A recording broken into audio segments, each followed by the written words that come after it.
Welcome everyone to Chamber Chat. It's great to be here with you again as we do this every Tuesday and Thursday to bring information to our membership that they can use during this COVID-19 pandemic and beyond. And today we're going to talk about how to reopen legally and safely.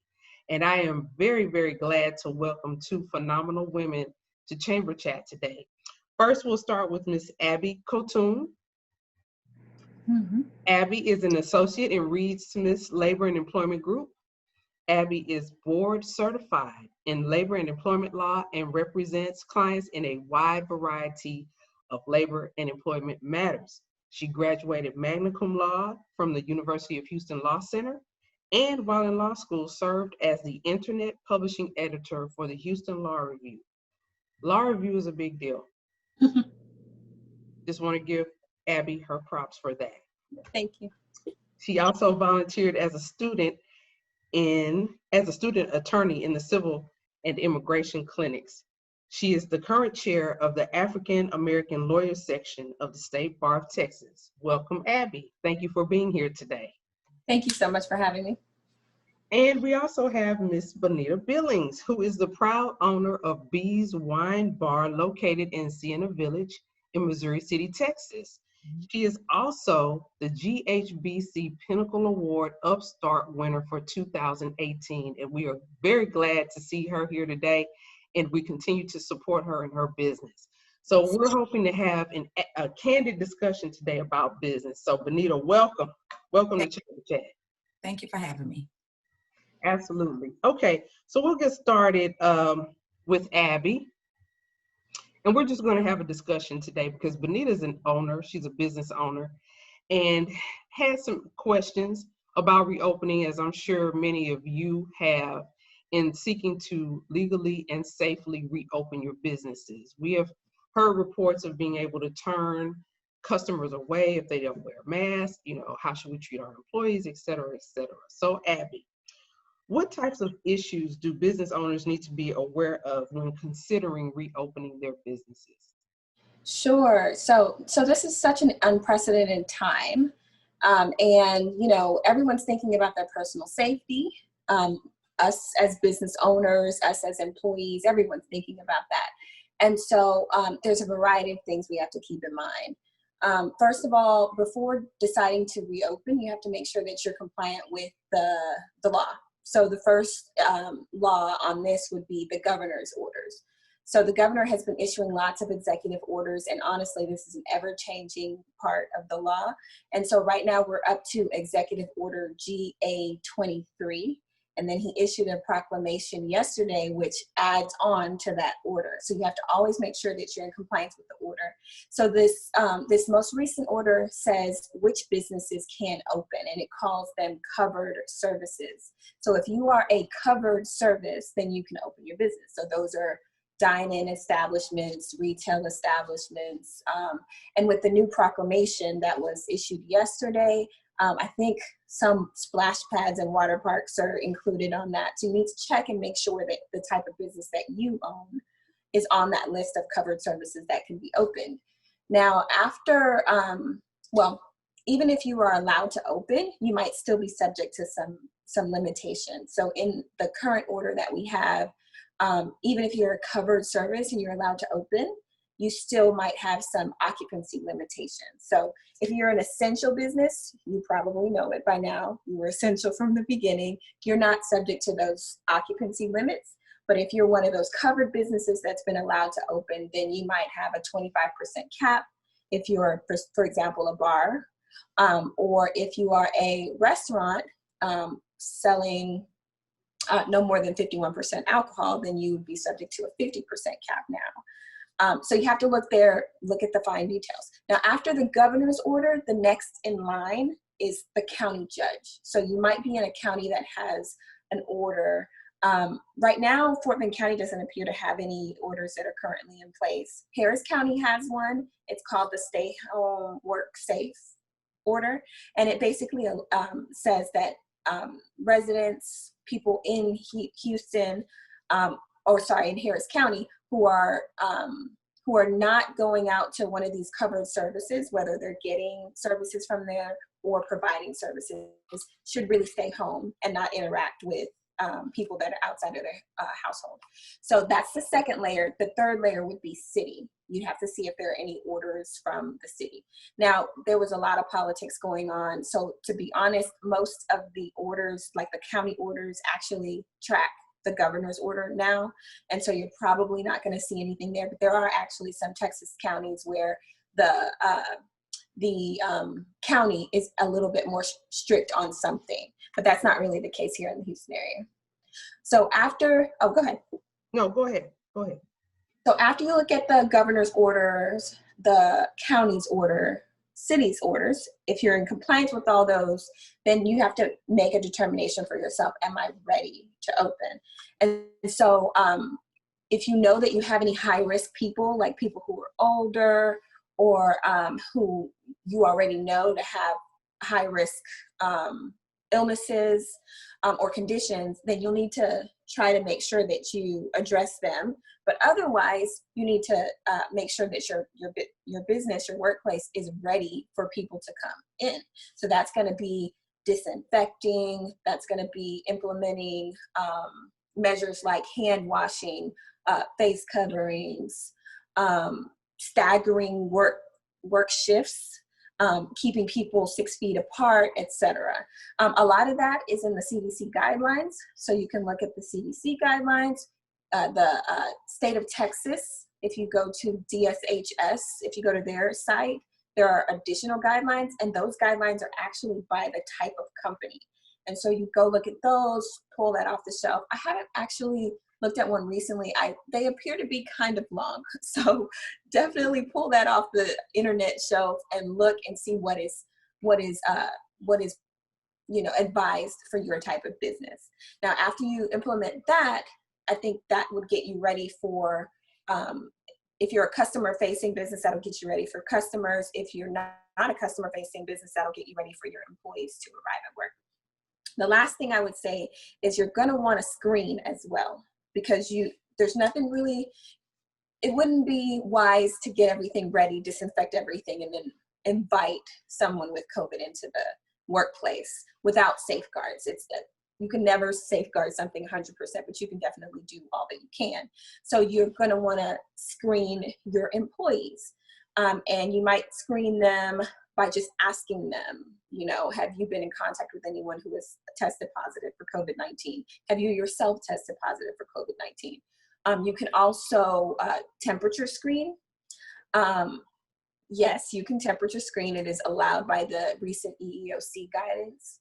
So you can temperature screen. You can actually even ask for a COVID-19 test. I think in Dallas County, you're not allowed to do that, but there are no restrictions in the Houston area. So you could do that, but of course there's limited testing. Are you going to provide the test to make sure that all of your employees can have a test, or is it enough in your calculation to just say, have you been exposed to anyone who's had a confirmed COVID-19 test?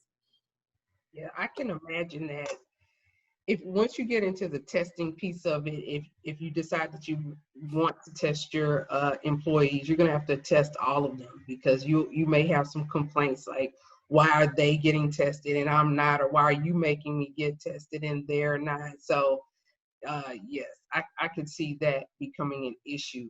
And I wanted to ask, what about turning away customers that are not wearing masks? I mean, what if your business, if you have a business and you want people who come in to wear masks, can you turn them away? Yes, you definitely can. It's your business, it's your party, and you can allow them in or not.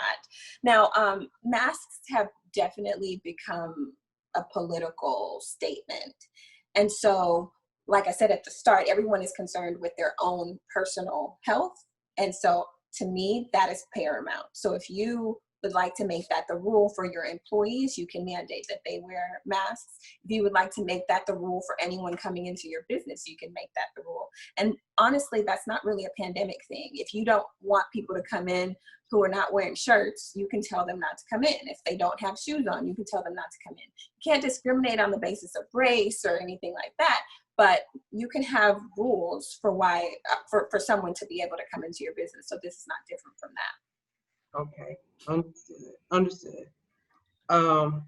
And I do have some other questions about that, but I'll just have to ask you offline because we have a short window, but there's so much that could be talked about with this topic. Okay. Next is, with Texas being a right to work state, are employers required to rehire employees that they laid off? So there's a couple of things there to unpack. So yes, Texas is a right to work state. That means that the employment relationship between the employer and the employee can be terminated by either one of them for any reason, a good reason, a bad reason, no reason. But the employer cannot terminate a person or make an employment decision on about a person with respect to a person for an illegal reason. So you can have an unwise reason. You could say, I'm firing you because you're wearing yellow and I hate yellow. That's fine. But you can't do it because the person is Black, and that's illegal from Title VII or Texas law. So now that's the right to work part. Now, I think your question said if you lay them off, and a lot of people use these terms interchangeably, and I just want to make sure it's clear. You can temporarily lay off someone, and that's really called a furlough. And when you do that, it's kind of like an unpaid leave. You're not paying them. They may have some other benefits that are continuing. They're still your employee, but you're just not paying them. You can also do a permanent layoff, which is just a termination. And when you do that, they're no longer your employee. There's no employment relationship. So if you are trying to bring back workers and you've terminated some, then you don't have to bring them back if you don't want to, because there's no employment relationship. You don't really owe anything to them. But if you have furloughed workers, then you really have to pass the smell test. So you can bring back your employees kind of however you want because of that at-will nature. But if you promised them something while you were furloughing them, like if you sent them a letter and you said, when we're rehiring, we're going to go based on seniority, then you're stuck to what you told them. You're stuck to, it's kind of a contract, even though it would be verbal. You're stuck to whatever you told them or whatever's in your policy. Some places have a seniority system. You would have to follow your seniority system. But I've had people ask, like, what if this person is a better employee than this person? Can I just bring this one back? Yes, as long as you have a job-related reason why you're bringing back one person over another person, then you should be fine. But you do have to just make sure that it doesn't even look like discrimination, because if you decide to rehire one person and not rehire another person, then you could be opened up to litigation because it's perceived, discriminatory. And also, I think with terminated workers, you don't owe them anything, which is kind of what I said. But again, it should always pass the smell test. Like if it looks like you were discriminatory in how you rehired people, then someone could still sue you and say, well, you terminated me, but you didn't rehire me, and you rehired all these other people, and it must be because I'm a woman, or it must be because I'm disabled. So you should always try to be able to justify why you decided what you decided. Mm-hmm. Always even keel. And I know Bonita had a question to ask. Bonita, you want to ask at this time? Yes, Abby. So if you have an employee that has tested positive for COVID, are they required to tell you and your coworkers that they have tested positive, and are they any privacy issues there that could be violated by the employer? Yeah. So if the person has tested positive, if you have a policy requiring them to report it, then yes, they have to report it. Mm-hmm. If you don't have a policy saying that they have to report it to you, then I think it's arguable whether they have to on their own come and tell you. But if you ask them if they've tested positive, they should be truthful, just like anything else. Mm-hmm. Now, whether they have to tell their coworkers is another thing. If they tell you that they've tested positive, you can't tell everyone else, because that would be a breach of their privacy. All of that information is medical, so it should be treated confidentially. Even your files, if you have any files or paperwork that says that they tested positive, that would be a medical document, and it would need to be kept separate in a separate file from their HR files. So if someone tested positive, they would need to tell you. If you've told them, they need to tell you. If you ask, they need to tell you the truth. They don't have a duty to tell their coworkers that they tested positive, although we're getting into this region of time where we're doing contact tracing. And so it might be necessary to reveal to other people that someone has tested positive and you've come into contact with them, but you really shouldn't identify who that person is. If they want to tell their coworkers that it was them, then that's on them. But you shouldn't, as an employer, be the one to tell someone else's medical information. And Abby, you had mentioned earlier about employers requiring employees to wear face masks and get temperatures taken. In practical terms, how has that fared? You know, has there been a lot of pushback from the employees with regard to that? And Bonita, you can speak to this also. Abby, what are your thoughts on that? I'm interested to know how it's fared too, but everywhere I've gone, for the most part, the employees have on their masks.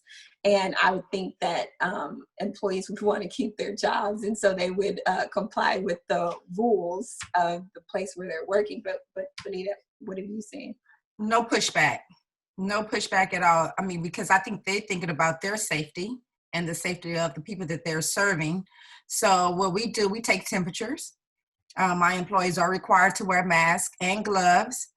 We've had to do a whole different things with our menus. You know, we've always took pride in being a clean establishment, but now we're a extra sanitized, disinfected, overly done environment, you know, to make people feel comfortable. And we want them to visually see us doing that. That's one thing too, because a lot of customers want to see you actually in the process of sanitizing, you know, when they're getting up, before they sit at a seat. And so it's been a really big challenge, but it's been good. You know, it's been good. I think our customers are not as comfortable still coming into bars. I think they really giving bars a bad name, you know, because of the social interactive action that you have at a bar. And so we've had to take out a lot of bar stools, move our seating around 6 feet apart. We got all the regulations from the CDC, and just to see, you know, to make sure that we are in compliance.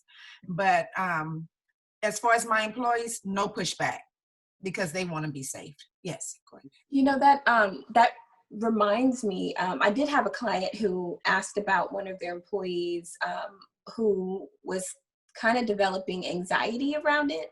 Yes. Because, and I almost understand, because when I wear my mask when I go out, I am not breathing freely like I am when I'm in my house. And so, and I usually have allergies, so it can get to be a bit much. And the person was basically asking if they could have more time to go outside and breathe freely before coming inside. And so, you know, if we were looking at that from an employment perspective, anxiety could actually potentially be a disability. So you would need to accommodate it if it's reasonable. And if they're asking if they can go outside and just breathe a little bit before coming inside, that would probably be a reasonable accommodation. But yeah, that reminds me of that story from one of my clients.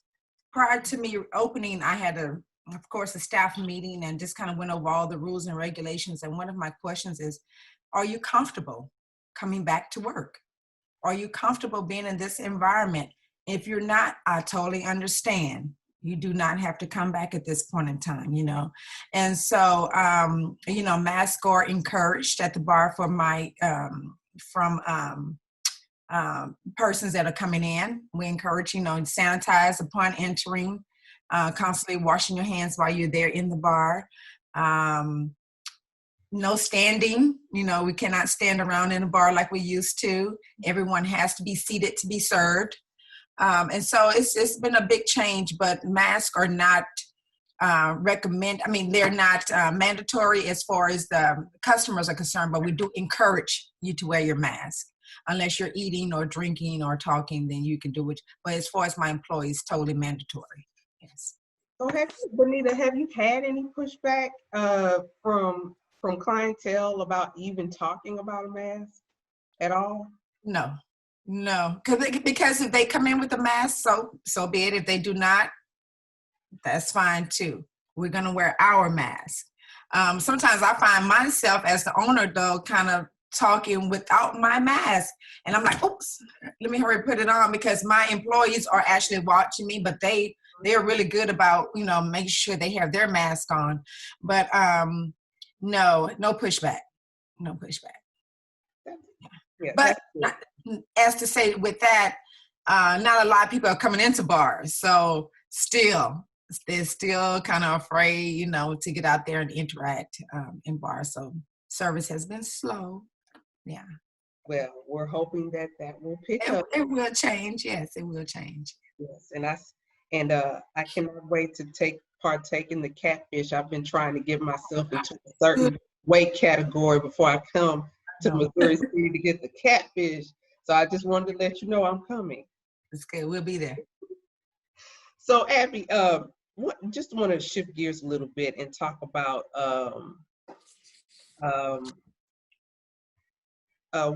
when businesses have to lay off employees. We have a lot of businesses, unfortunately, that we're not going to see again. And we have businesses that have had to lay off family members, sometimes. And when I say family, I mean people who have been part of their staffs for a long time. Right. So if a business owner has to lay off employees, are there any fees associated with the employee being granted unemployment payments? So because of this global pandemic, I think fortunately for employers, I don't know if it was part of the CARES Act. I think it's part of the CARES Act, but the Texas Workforce Commission, which is the agency here in Texas that manages our unemployment benefit system, they've issued guidance that says that employers will not be charged for employees that have had to be laid off or reduced hours due to COVID. So normally if a person, if you had to terminate a person, you'd get a chargeback notice, you'd respond, and then depending on the circumstances, it might be charged to your account. But if you had to lay them off because of COVID, you're still going to get that chargeback notice. You're still going to have to respond and say whether, why they were let go. But it will not be charged to your account. And I've heard from employers that that's been the case. They haven't been charged. Okay. How long do you think that will last? I think definitely through July and I'm trying to remember what the source was for that. Definitely through July. I think that the pandemic unemployment assistance goes through December. So I'm not sure if it'll go all the way to December, but definitely through July. Well, I think our state government is really trying to assist business owners at this time. And I appreciate it. I know our members appreciate it because we do need some grace during this time. We need a lot of grace during this time. So, well, that's good to know for employers. Bonita, did you have another question? Yes, as far as the PPP, do you have to rehire your employees in order to get the full benefit of the PPP?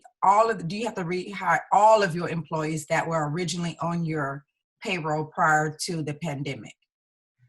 Yes. So there are nuanced rules. And so I'm pretty sure that people who received the PPP worked with a banker, and the bankers are actually reaching out to to the business owners to make sure that they get this right. But you had a head count on the day you got the PPP funds. And so there's I think it's an 8-week period that they're looking at. The purpose of the PPP was to incentivize employers to keep their employees on their payroll. So lots of employers had to lay off workers, but if you bring them back to PPP levels, then you can get the maximum forgiveness of your loan. But I know that, I don't know if we've talked about it much, but a lot of employees are not comfortable coming back to work yet. And so you might be in a situation where you've laid off workers, or you've furloughed them.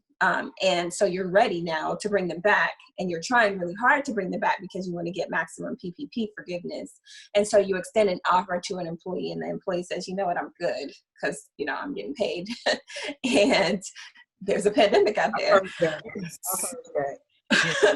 that. And so funny enough, the government is actually being understanding, and there's some guidance on types of workers who, if that's their response, and it's not just, I want to be a freeloader and get this money, but I'm at risk, or I have kids at home who I don't have childcare for them, or I have someone in the household who's at risk. If they meet the qualifications, then they can actually continue to receive unemployment. And you might still have to report to them that they're not coming to work after you made them an offer to return, but it wouldn't actually count against you. So for you to have that not count against you as an employer, you would have to make an actual written offer of recall to that employee, and then they would have to refuse it. Mm-hmm. And it's best practice to also tell them, look, if you refuse my offer to work, which is a good offer, I might have to report you to the TWC. And if you let them know that and they refuse, then you get to, still credit your head count for that person because you offered them a return to work and they refused. I hope that makes sense. Yes. And the other side to that is that, what if everyone wants to come back? Have already, they agreed to your offer, they want to come back to work, but you don't have the work. That's like in the bar business. If my customers are not coming in, but I have PPP money to pay my employees, how does that look? I mean, how do you work that out? Yeah, I do not envy employers on that one, because you've got to bring out your calculator or your spreadsheet and see what makes sense. Because it might make sense for you to not bring back all those employees to come do nothing, but have to repay some of that loan. But at least you'd still be able to have those funds to pay other overhead so that you're still in business a year from now and you can repay the loan. So I know that it's an interesting calculation that employers are having to do to justify whether they need to bring back those employees or if they should just use the money for something else and not have it forgiven. Yeah, that's a good point, because I've heard that concern from business owners, like, because everybody, when you hear there's money available and you're in a situation like we were in where there's no business, everything shut down, you're like, yes, let me get this money to cover myself, cover what I need to take care of with my business. And then, you have the money, but people still don't want to come out. It's not like a hurricane where we knew the parameters of it. We knew it was going to pass over on X day. We knew it was going to be out of here and gone in X number of days. Everybody could come back to work as long as it was safe outside. And you knew you might be down, depending on what kind of damage you sustained, maybe a week, maybe. You get yourself together, maybe 2 weeks. Harvey was an exception, but typically, we're used to hurricanes. We can bounce back from that. But I've heard of some employers just stashing the money and utilizing money that they have saved up or in another account so that they can return that money if their business doesn't pick up quickly enough to be able to bring those employees back. So, people are trying to work this out as best they can. Right. Crazy times right now. It's really, really crazy times. So true. Yeah. So, so the last question that I have for you, Abby, is how have things, from an employer's perspective, what do you see happening going forward in the employer space? I've heard some employers being concerned about bringing employees back because they are fearful of lawsuits. You know, if someone comes into the establishment and they have COVID-19, but they're not showing any symptoms of it, you may or may not be able to ask them legally if they've been tested. You know, if a customer comes in and they have it, but they're not presenting, you know, where do you see this kind of crazy dance between the public and employees and business owners going within the next 6 months to a year? Right. You know, of course, I'm going to look into my crystal ball to answer this. You know, you have one. So this isn't based on anything really, but I do think that that we're in for some interesting times. Like you said, you know, we're trying to reopen. The governor is trying to reopen, whether you like it or not. But people are making personal decisions on whether they're going to go out. And so the uptick that we want from reopening is not being seen or felt immediately. And so, like we just discussed, a lot of employers are going to have to decide, you know, can I do this? And we've already started seeing bankruptcies, and I don't wish it on anyone. Right. I'm very hopeful that our small businesses can weather this storm, and come out stronger. But some businesses generally are not going to make it. And so I think that that's in our future. I know that personally, I'm trying to support the businesses that are my favorites to the extent that I can. Now, for those businesses that remain in business, I think as an employment lawyer that we're going to see lots of lawsuits later. We're going to see them for discrimination because they were not the ones that were kept on staff. Yes. And if you've got less business, you need less people. And yeah, you didn't need them, but they happen to be a member. Minutes ahead of time for their shift. You know, those right. people are the ones that get hired back typically. Go ahead. Right. You might not have those star employees. The star employees you keep. The lukewarm ones, they're going to sue you. So we're going to see some of that. And I mean, I'm an employment lawyer for employers. I see a lot of cases that have no basis, but the employer still has to face that and somehow either settle it or ride it till the end. And so there's going to be some of that. Let's see. On the liability, I don't know. So I know that Congress has been talking about whether they would pass some type of legislation to shield companies from liability for the spread of COVID. Even without that, it's really hard to prove causation, to prove that, you know, I caught COVID in your store, especially if they're a patron and they were there for an hour. From what we know currently about COVID-19, it's not that likely. If they're there for a short period of time, it's more likely that the employees would be exposed. So that'll be a problem for people who want to sue because they got it. So that's hope for employers. But I do see, I mean, I'm a litigator. I do lawsuits. So of course, I see lawsuits in our future. But I'm really hopeful that our community withstands this and comes out stronger, though. Well, I'm hopeful as well. And I'm grateful for people like you, Abby, that are willing to inform our membership and the public in general about how, you know, what's coming. You know, I'm sure some of us have gleaned best practices from Bonita and from talking with you today, Abby. So I'd like to thank both of you for joining Chamber Chat today. So again, Abby Kotun from Reed Smith, Labor and Employment Associate. Thank you for joining us today. And Bonita Billings, owner of Bees Wine Bar in Missouri City and GHBC Pinnacle Upstart Award winner. Thank you for joining us today. So everyone, make sure that you keep in touch with these ladies. How can our members get in touch with you, Abby, if they need to?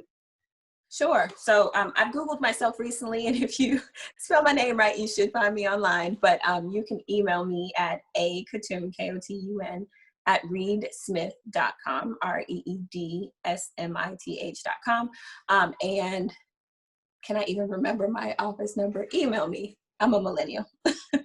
There you go. And Bonita, if anyone wants to come by B's Wine Bar, please give us your information. Yes, B's Wine Bar, 8770 Highway 6 in front of Sienna Plantation. Oh, Sienna. Phone number is 832-440-7134. We're still doing to-go and curbside because it's very popular for those persons who are still not comfortable with coming into the bar. Or you can reach us on Instagram and Facebook. So post every day. So everyone, please pay attention. Please take note. These are some excellent, there's B's Wine Bar is an excellent place to go and enjoy some great food. And hopefully one day soon, some more live music and lounging, but I don't go to bars, so I'm just kidding. I had a great time at B's Wine Bar. I had a great time at B's Wine Bar. I was there. Yeah, you were there. Thank you, Carol, for your support. And Abby, I'll see you soon. Absolutely. And Abby, thank you again. So everyone, please keep up with the chamber. It's our goal to bring you up-to-date information, how we can help you during this pandemic and beyond.